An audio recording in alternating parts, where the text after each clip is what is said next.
Сәлем достар, баршаларыңызға қайырлы күн. Бүгін біз сіздермен бірге өте дәмді болып шығатын, ерекше атауға ие панчо деген тортты бірге жасайтын боламыз. Видеода қарап отырсаңыздар, сондай жұмсақ, дәмді болып шыққаны анық көрініп тұр.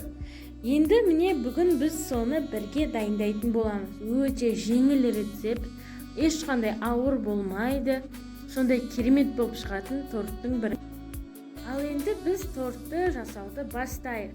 Міне мен ең алдымен ақуызды кремді бірінші жасап алдым.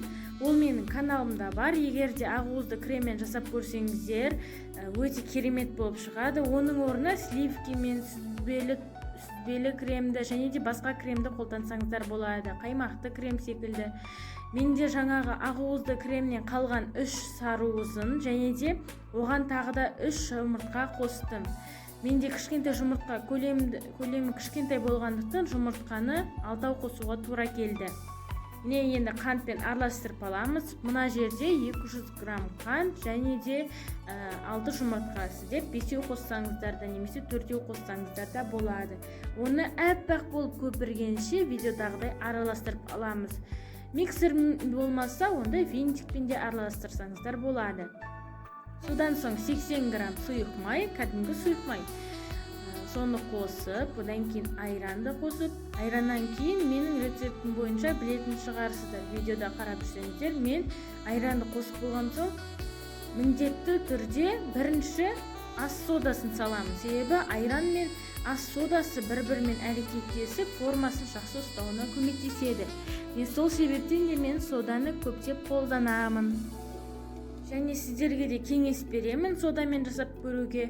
Кәдімгі разрыхительден қарағанда сода ол кәдімгі пайдалырақ. Оның химикаты азырақ былайша айтқанда. Ал енді міне жақсылап араластырып аламыз, әппақ болып көпіргенше. Содан соң қою ингредиенттерді жасаймыз.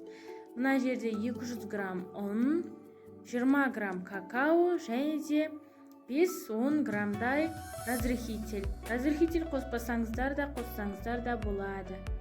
Оны міндетті түрде електен өткізу керек. Себебі оның арасына ауа кірсе, оның биік болып көтерілуіне септігін тигізеді. Сондықтан електен өткізіңіздер. Міне біздің панчо тортының ингредиенті дайын болды. Мен өзім міне коник деген пергамент қағазын пайдаланамын. Бұл сіздерге жарнама емес, мен өзім қолданып жүргендіктен сіздерге осындай кеңес берудемін. Паклан, осы Kuwait дегендер өте жақсы пергамент қағаздары. Міне мұны противенге салып 180 градуста 30-35 минут пісіріп аламыз. Яғни 4 бұрышты табада. 4 бұрышты табада пісіру міндетті. Себебі оны жинағаннан кейін артылып немесе кем болып қалмауы керек. Піскеннен кейін міндетті түрде ағаш таяқшамен тексеріп көріңіздер. Себебі ағаш таяқша егерде құрғақ болып шығатын болса, онда ол пісті деген сөз. Арасы еш нәрсе болмаған деген сөз. Не менің осындай каналымда ақуызды кремнің рецептісі бар. Сіздер осы кремнің орнына басқа да кремдерді пайдалансаңыздар болады. Сүзбелі крем, сливкимен жасалған крем, немесе қаймақпен жасалған крем, соларды пайдалансаңыздар болады. Және де арасын жинаған кезде кез келген өздеріңіз жақсы көретін заттарды қосып жіберсеңіздер болады. Мысалы, неше түрлі дәнектер, немесе мүйіз, сондай сияқты жеміс-жидектер, соларды қосып жіберсеңіздер өте дәмді болып шығады. Ыдысқа жинаймыз, сондықтан ыдыстың аузымен осындай көлемде кесіп аламыз. Қалған бәлішімізді осындай кубиктерге бөліп жинауға кірісеміз. Кесіп болған соң, жаңағы біздің табақшамызды, жинайтын табақшамызға осындай жылтыр қағаз, яғни пищевой пленканы аламыз да кигізіп аламыз, чтобы яғни жабысып қалмас үшін, жаңа табақшамызға осы көбіктер жабысып қалмас үшін пищевой пленканы пайдаланамыз. Осындай ретте, яғни 1-1 сантиметрден кішкентай көбіктер жасаймыз да жинап аламыз. Ал енді видеоны мұқият қарап, осы арқылы жинап алсаңыздар болады.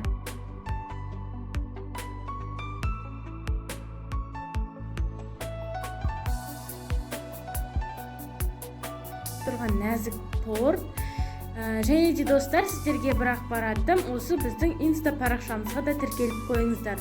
Видеоның жоғары жағында аккаунттың есімі, яғни аты тұр. Және де рецепттің көлемін, яғни рецепттің мөлшерін описаниеда қалдырып кетемін.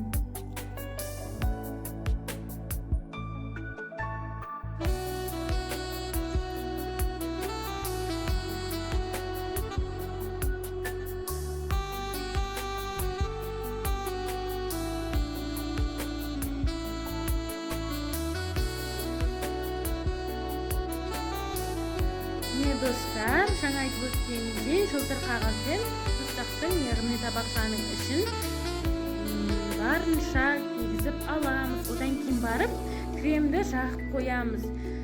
Жаңағы барлық шетіне жеткізіп тұрып жағамыз. Кремдің кез келгенін пайдалансаңыздар болады. Міне көбіктерімізді жаңағы кремге 2-3 рет аунатып, осылай салып отырамыз. Арасына кез келген заттарыңызды қоса беріңіздер. Менде жартысынан көбі кетті. Тіпті мен өзім осыны жасап жатқан кезде 2-3 тілімін жеп алдым. Өте керемет болып шықты, сондай жұмсақ, тіпті ауызбен айтып жеткізу мүмкін емес.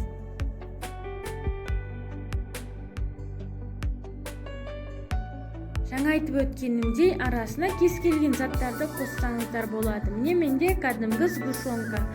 Менде аздаған крем қалды. Енді мен бетіне беттестіріп, жаңағы ең бірінші кесіп алған бөлікке барлық кремді жағамын да, оны жаңағы біздің тостағымызға беттестіріп жауып қоямын. Содан соң жанына ораған біздің жылтыр қағазымызды төңкеріп, оны тоңазытқышқа, яғни 2-3 сағатқа қойып қоямыз.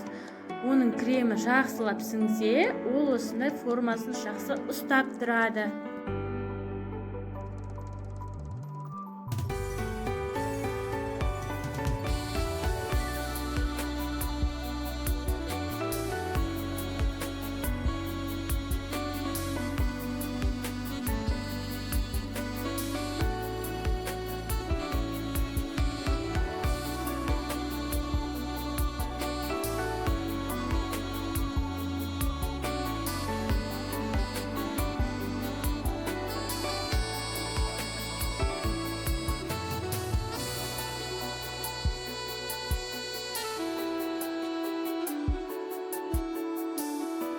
Міне біздің 2-3 сағатта тоңазытқышта тұрған тортымыз дайын болды. Кремі өзіне сіңіп, сондай керемет болып шықты.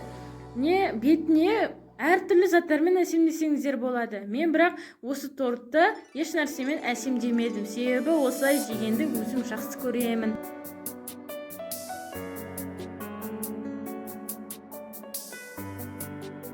Сіздермен болған Әсел Алшоғыразқызы. Егер видео ұнаса, тіркеліп лайк басып, пікір қалдыруды ұмытпаңыздар. Ас болсын, рецепт кәделеріңізге жарасын.